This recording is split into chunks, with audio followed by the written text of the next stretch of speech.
impossible pour Vallée Canada de fermer l'usine ou la mine de Goro en seulement quelques mois. Pour fermer le site minier, Vallée est soumise à l'arrêté d'autorisation d'exploitation signé par la province sud. En cas d'arrêt partiel ou total de l'activité minière, Vallée doit faire part de ses intentions à la province sud au moins 6 mois avant l'arrêt programmé des travaux. Pour fermer l'usine, Vallée est soumise à un autre arrêté de la province qui décrit les modalités de l'activité métallurgique. En cas de cessation d'activité, l'exploitant doit en informer le président de l'Assemblée de la province sud au moins 1 an avant l'arrêt définitif. Le site doit également être remis en état, c'est-à-dire que les infrastructures ne peuvent être laissées sur place et les travaux sont importants. En pratique, une procédure de retrait est longue. La dernière du genre impliquant Vallée concernait la carrière CPKE. Vallée dépose le 2 janvier 2019 une déclaration en vue de sa fermeture. Malgré la taille réduite de la carrière, la fermeture du site ne sera effective que le 9 décembre, soit près d'1 an plus tard.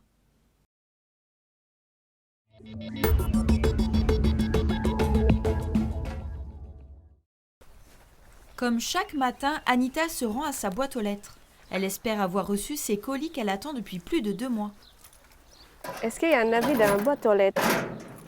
Ah, bah tiens, j'ai attendu depuis longtemps, c'est chouette. Je pense que c'est pour l'anniversaire de ma fille. Parce que l'anniversaire de ma fille, c'est le mois dernier. Donc, du coup, bah, je pense qu'elle sera contente d'avoir ce colis. Depuis le confinement, là, il y a beaucoup de colis qui sont pas arrivés, en fait. Donc, je suis très contente. Direction l'OPT à présent pour récupérer le colis tant attendu. Bonjour. J'attends depuis longtemps. En plus, c'est le cadeau d'anniversaire de ma fille, en plus.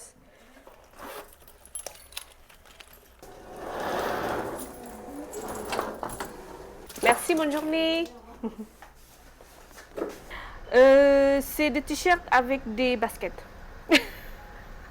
Parmi les 22 tonnes de colis arrivés en fin de semaine dernière par bateau à Nouméa, 11 sacs ont été envoyés sur Coné aujourd'hui.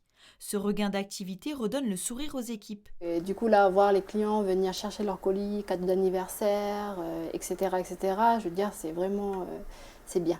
C'est bien pour eux et c'est bien pour nous. Ça remonte un peu le moral, en fait. On reprend une vie normale, entre guillemets.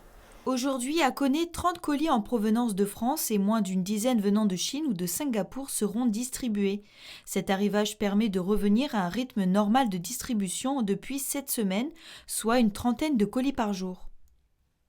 Parce qu'au tout début, quand ils ont commencé à dépoter, on était dans une centaine de colis par jour. Avant d'arriver à Coné, les colis ont d'abord été triés à Nouméa. 22 tonnes à gérer, une situation particulière mais pas impossible selon la chef de centre de tri à Ducos. C'est juste la mobilisation de toute l'équipe qui permet d'écouler le trafic, sachant que bon, ça représente une grosse charge en peu de temps, mais qu'on sait le faire. C'est déjà ce qu'on reçoit par exemple en période de Noël, où on a quand même l'habitude. Les prochains arrivages par bateau auront lieu toutes les 2 semaines contenant 3 à 5 tonnes de colis. 8 tonnes sont attendues pour le mois d'octobre. Après, vous prenez le paillage, là, toute l'herbe qui est autour, vous mettez au pied, là, pour garder l'humidité. Prends un peu d'herbe, le paillage, là, vous paillez le autour. Bon.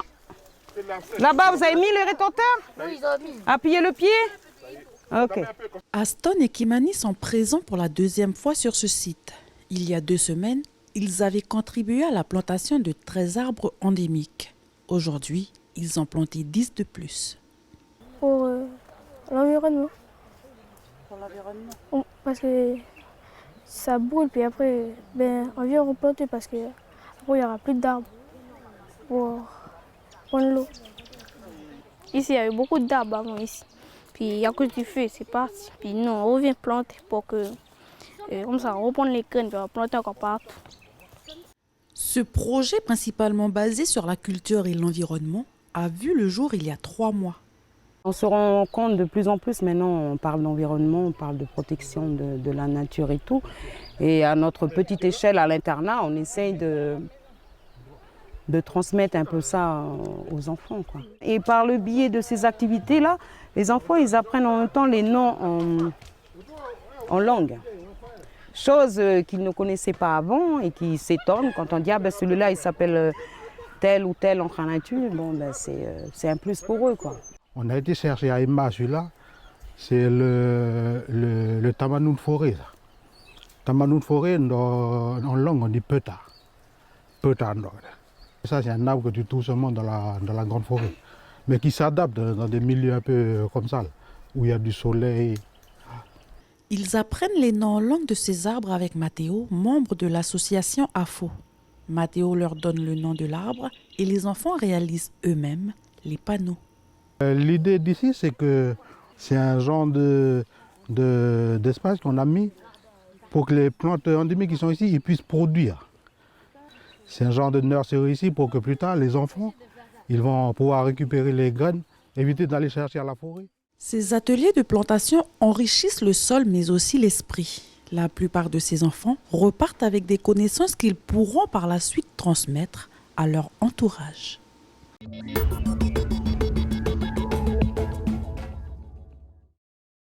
Une ruche bouillonnante d'activités, la salle d'honneur de la mairie de Nouméa s'est métamorphosée. Comme en 2018, pendant 2 jours, 160 jeunes de la Mige vont mettre sous pli les circulaires des 6 partis politiques habilités pour la campagne et les 2 bulletins de vote, oui et non. Les électeurs doivent recevoir ces enveloppes pour le début de la campagne officielle le 21 septembre. Ça se passe bien, le travail. De la table aussi, on a pu faire connaissance, on s'entend bien, puis on avance vite. Ben là, on a terminé les îles, puis on va bientôt commencer Bourail. À chacun sa petite méthode pour confectionner une enveloppe par électeur. 180 640 à ce jour inscrits donc, sur la liste électorale la LESC. Alors ça leur permet tout simplement de voter en étant informés dans le respect des règles de la démocratie et dans un souci bien sûr d'information, de transparence et d'un vote, je dirais, éclairé de la part du citoyen et électeur. Les premières enveloppes partent dès ce soir pour le Nord et les îles Loyauté. Ici j'ai mon linge, j'ai un petit peu d'eau, j'ai une barre en bois qui est à l'intérieur qui permet un bon mixage. Je pédale, je fais mon cycle et ma machine va être nettoyée. Pour l'essorage, il faudra vider l'eau et remettre le linge à l'intérieur. Mais c'est hyper simple, c'est une ONG britannique qui a mis les plans moyennant quelques euros en vente sur internet. On a traduit les plans, donc on les met à disposition gratuitement à la personne qui souhaite utiliser ce Vélave. Et avec des moyens du bord, avec l'énergie encore humaine, on peut réussir à être efficace et utile à la maison. L'employeur peut proposer à son salarié pour des petites distances de se déplacer avec le vélo et pourquoi pas de faire quelques-uns de ses déplacements perso avec le vélo électrique de l'entreprise. La semaine de l'écomobilité, l'objectif c'est réfléchir à nos modes de transport et imaginer des moyens alternatifs à la voiture. Et on amène les personnes à réfléchir sur cette énergie qu'ils ont en eux. On parle d'énergie fossile, on parle d'énergie renouvelable, il y a le gaz, il y a les panneaux solaires, il y a la biomasse, mais là, il y a de l'énergie. Donc on branche, on peut en brancher plusieurs. Donc là, on va voir comment est ma batterie. Et vous allez voir que je vais me mettre à pédaler et qu'au bout d'un moment, il va me dire qu'il est en train de charger.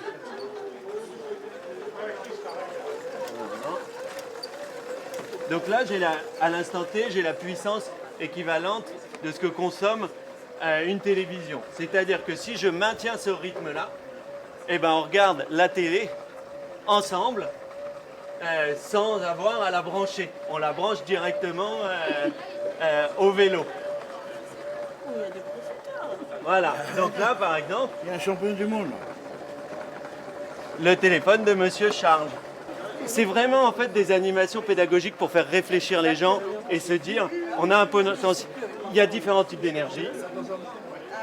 Et après, nous, on a un potentiel énergétique et il faut peut-être l'utiliser.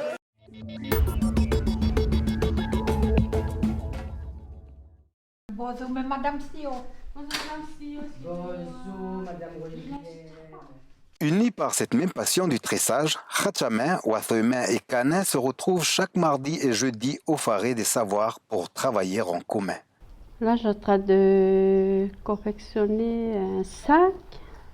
Et au début, avant de confectionner des jolis produits, on prépare d'abord les matières premières. J'ai commencé à tresser depuis que j'avais 10 ans. Déjà, j'ai commencé à tresser avec eux. J'ai regardé ma grand-mère, ma mère tresser. Et puis, j'ai demandé comment il faut tresser l'effet de poids d'anus. C'est à partir de 96 que je me suis perfectionnée. J'ai pris l'importance comme quoi l'artisanat elle est très important par rapport à l'économie. Pour mieux développer leur activité, travailler en association est primordial. On était plusieurs mamans qui faisaient de l'artisanat. On s'est mis d'accord pour qu'on crée une association pour qu'on puisse s'émanciper autrement à travers l'art local des îles. Notre objectif, c'est de transmettre les savoir-faire à la jeunesse, à nos jeunes filles mères, les jeunes garçons qui veulent venir tresser, puisqu'il y a 2 semaines de ça, il y a des jeunes qui viennent ici pour demander s'ils peuvent tresser, surtout les garçons. Et ça les intéresse puisque c'est par rapport à l'économie. Grâce à ce local mis à disposition par la province des îles, l'association Melekaloy peut travailler et vendre ses produits, organiser des ateliers gratuits pour tout public et également se préparer pour les événements culturels. Donc là, avec l'équipe du conservatoire, on a placé les différentes pancartes pour aider à l'orientation des enfants quand ils viendront sur l'atelier. On part déjà dans le principe qu'ils maîtrisent leur espace, puis au niveau de l'orientation. On sait qu'on met toujours la tête de l'igname vers la montagne, et puis pour les clans de la montagne, et puis pour ceux qui sont issus de la mer, ils orientent aussi leurs ignames vers leurs éléments en fait. Donc là on a 4 panneaux pour les 4 repères de base en fait. La mer, la montagne, lever du soleil puis coucher du soleil. Faut vous allez regarder les gnam-gnam qui ont été apportés par les premiers districts déjà. On est en train de faire l'identification par forme. On a les variétés, c'est pour pouvoir optimiser le temps demain, pour pouvoir placer les ignames sur le sillon. On aura des variétés longues comme ça qui vont se retrouver sur le haut du sillon. Ensuite, on aura des variétés mains qui vont se retrouver sur le milieu du sillon. Et ensuite, on aura des variétés rondes qui, eux, ont besoin de beaucoup d'eau. Donc eux, ils vont se retrouver sur le bas du sillon.